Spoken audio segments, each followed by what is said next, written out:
Welcome back to Judicial Deception in the Hamilton County Courts in the state of Indiana. Superior 6. Whoa, let me tell you, we've had an interesting time. Finally, we received the court order from Judge Burdock. Well, I have to say, not surprised. It was staged like I stated. I'm very disappointed in Judge Burdock. I thought she came here to change things, which I have to state, the time that she came on to my case, she made changes with my phone calls and traveling and all these other changes that Judge Hughes took away from me. Well, during that time, it was election time. And we were stating about the baptism. That's a constitutional right. She was taking that from me. Well, I'm sorry, Judge Hughes was taking that from me. And what's interesting about that situation is that since it was around that time, they had to get me out of there. Since I protest in front of that court. So think about it this way. When we thought she gave me something like the extra 15 minutes to talk to my son and the texts, she didn't do that on purpose. She did that to shut me up for that moment. And when she corrected the errors, the motion to correct errors, she turned everything around back to where it was. That's just to clear the air. Well, I kept saying I want to give her the benefit of the doubt. I didn't know if she was going to be fair. At that time, I thought she was going to. Thought we really got a team player here.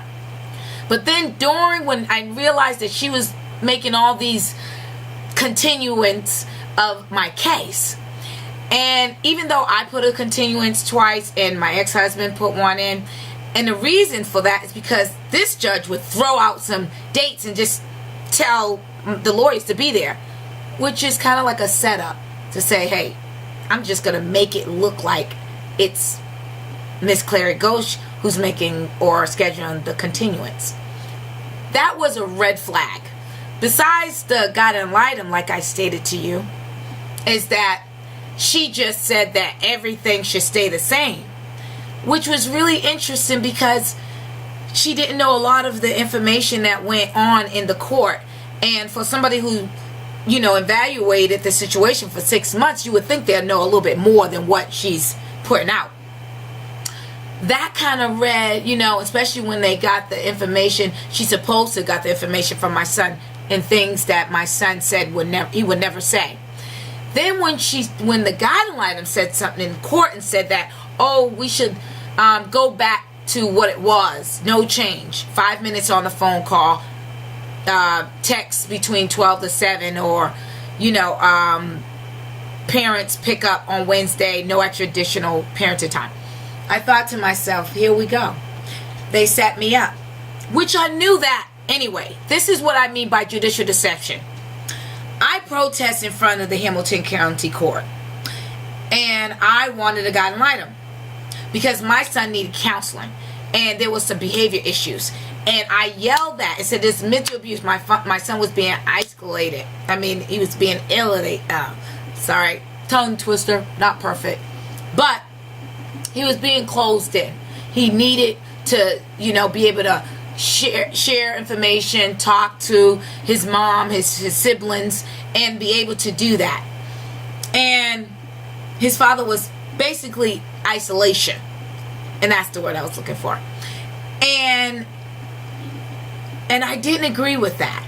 But this is why he was having behavior problems in school and at home. And it just was a bad situation. So I mentioned all that. But what really got to me is how I knew the judge, the guy in item, the attorney, my ex-husband's attorney was on the same page. It's because, think about it this way. They give me a guide and item. But then when the judge said to me, hey, we're going to give you a guide and item, and whatever it comes out, it's going to be what it is. That's it, Miss Clary-Ghosh. I knew that at that time, this is what they're doing. They're giving me a guideline to say they did it. But that doesn't mean what this guideline is going to come back and say, hey, she could say I was a bad parent. She couldn't. It was just too much out there. Too much to lose to say that.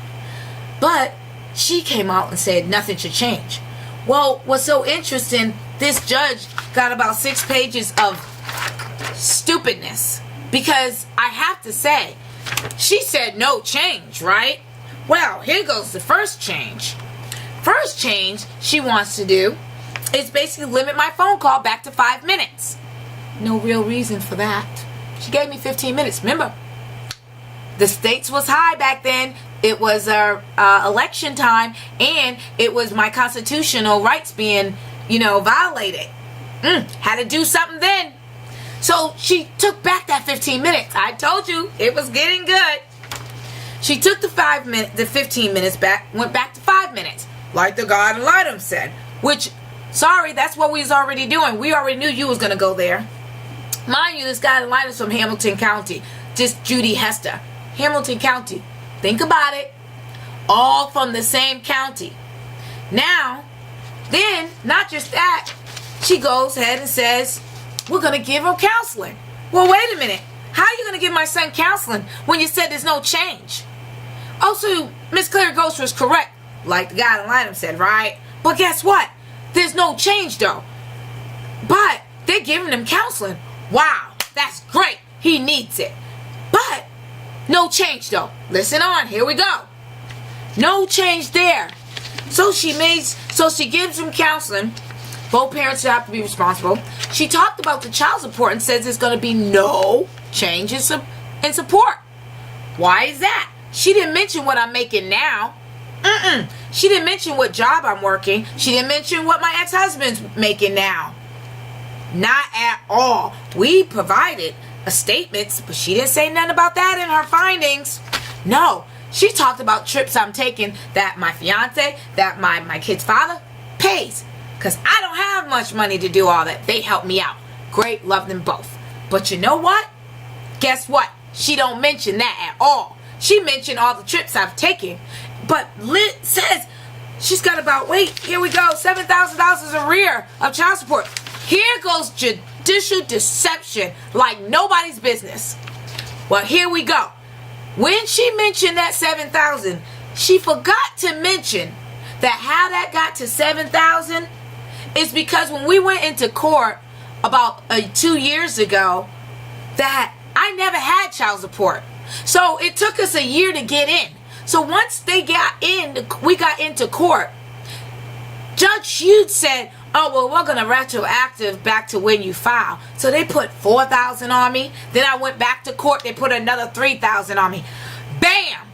Look at that. I got $7,000 of back child support. I never neglected child support. They put it on me. I never had it.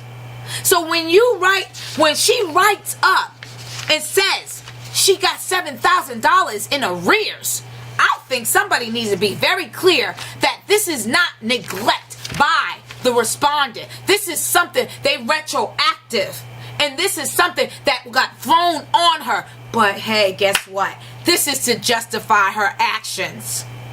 So, then we got here. Oh, this is so lovely. Here we go. Judicial deception and abuse of discretion. $14,000 I gotta pay in attorney fees. Why? She said there was no change. Oh, Judge Burdock said there's no change. I agree with the counsel that there was no change. Oh, it was like we just came to court for nothing. Oh my gosh, are you serious? Well, if there was no change, then why did she reduce my phone calls to 5 minutes? Then why did she give my son counseling? Then why did now my ex-husband could come to the house and drop off my son or pick him up, and I can go to his house and pick it up? Why did he change that? Why did she change that if there was no change? Wow.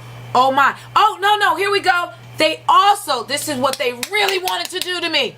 They wanted to stop me from going to my son's school for his lunch break. So, they They said both parents could only go 2 times a month. And we can't volunteer in the class, but we can volunteer any other time. This was a change. But she said no change.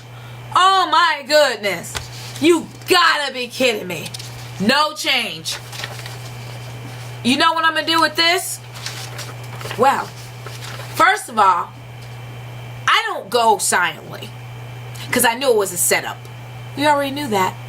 Just to let you know, we knew it. We knew what you was doing. We knew you was going to do this. So we'll put our motion to correct errors in. We'll put a recusal in. I'm going to dig this in. Because you know what?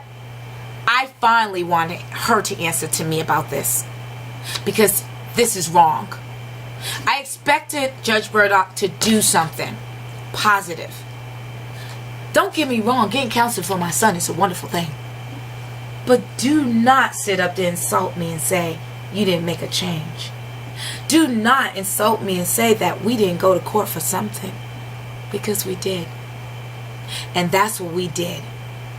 Now, this is the judicial deception. Hamilton County courts. Judge Hughes, Judge Burdock, Judge Nation. They were all bad judges. Judge Burdock, is sad to say that with her history, you would think she would be better than this about family. You would think she'll understand about family. You would think. But no. You know, we talk about, on this segment, I talk about how I go through so many things with the judicial system. What's so sad, we just had an issue that happened in Florida.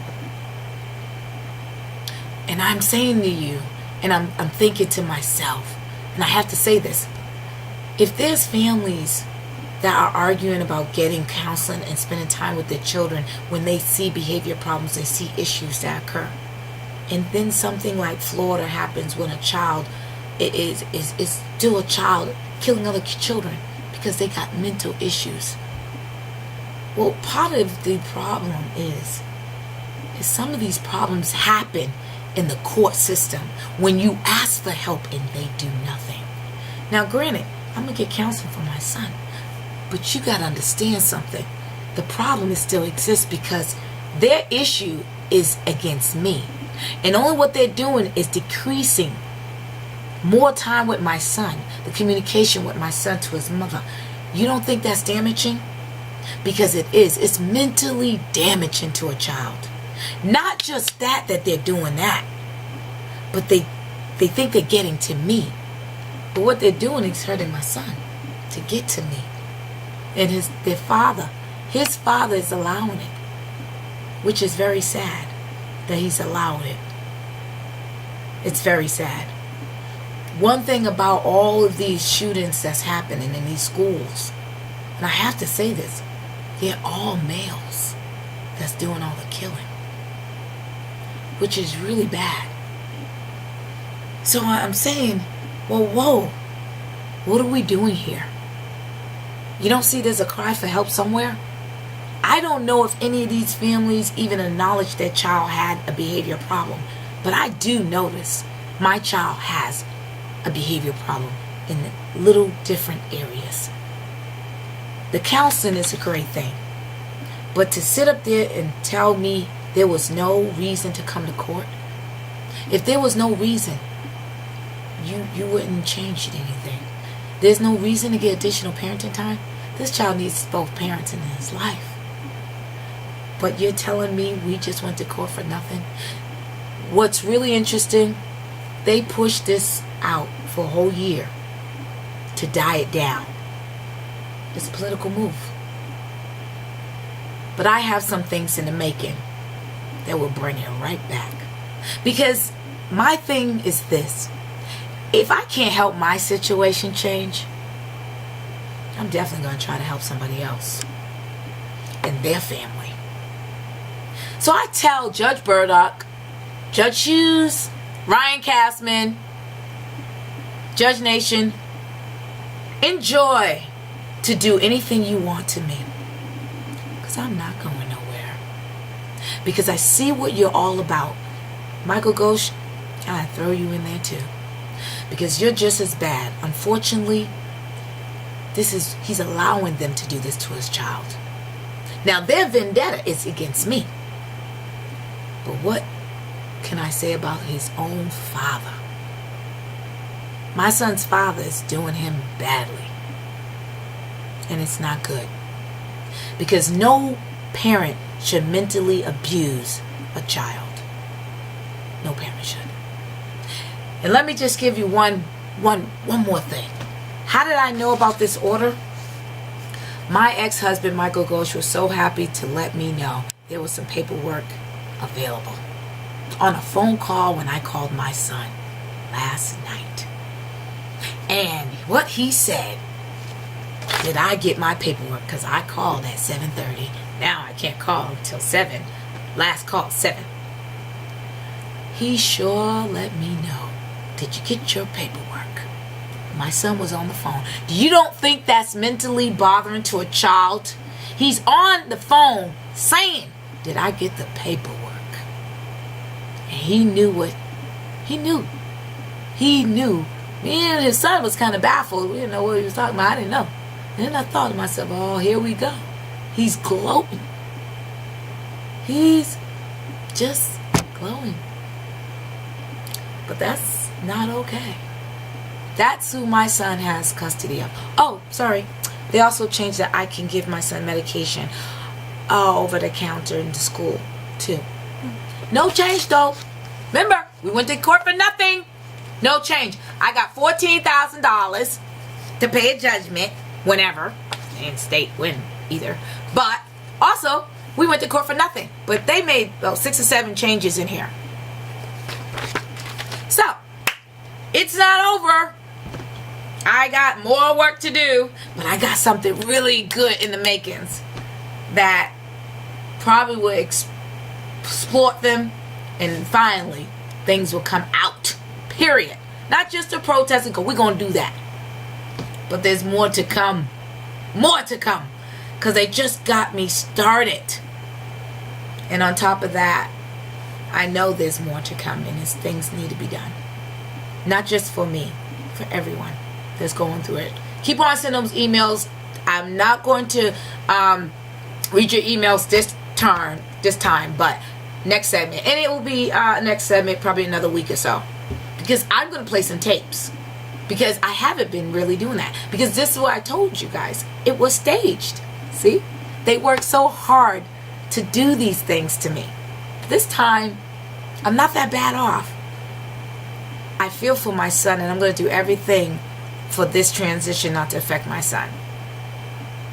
So, thank you again. Please contact me. You've been doing that. My email, potpourri55@hotmail.com. My phone number, 617-388-8637. If I didn't say my name at the beginning, Malika Clary-Ghosh, the host and founder. I didn't, I'm just baffled. So forgive me. Please share the word. Hit me up on Facebook, Twitter, and all that good stuff.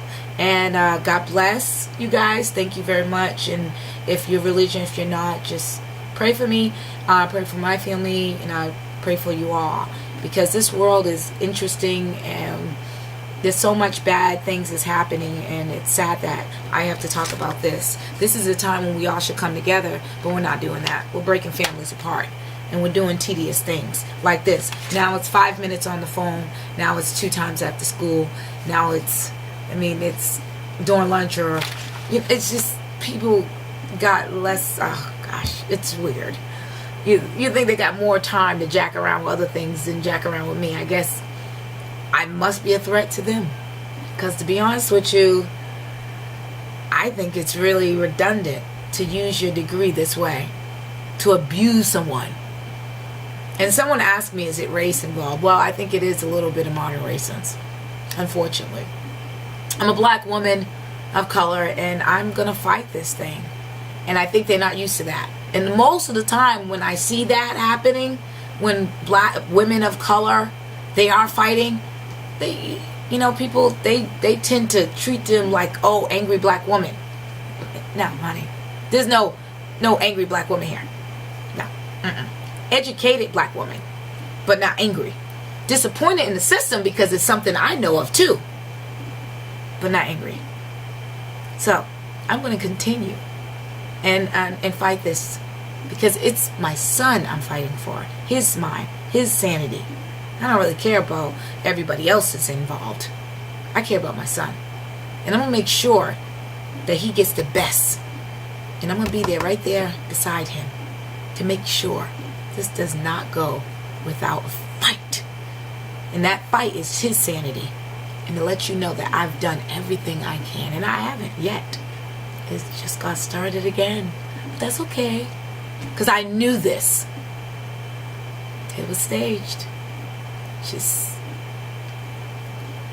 Judge Burdock, she disappointed me. Which we knew about the ring. We knew it was gonna be a challenge when she basically lied that I didn't have an exemption for the ring.